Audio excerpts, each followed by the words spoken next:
We're speaking here with William Blackburn of the Medic team. So, how are you doing today, William? I'm doing great. I don't know. I'll see you a little bit later. But my form is good. I've been working well. The team is working well. We've been in a training camp by the end of February all together, so we know each other very, very well. And we all live in Montreal, so we train together all the time. So, yeah, it's a pretty good program. This is a pretty long 200-kilometer race for early in the season. Are you in form for it? Well, that's what I think. I don't know yet. I'll see after like 120, 140K. So right now I'm looking forward to it.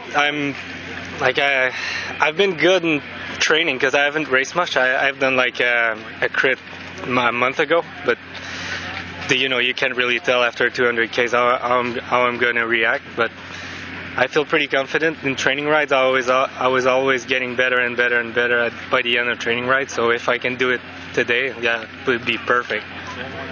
Okay, great. Good luck this afternoon. Thank you. Okay.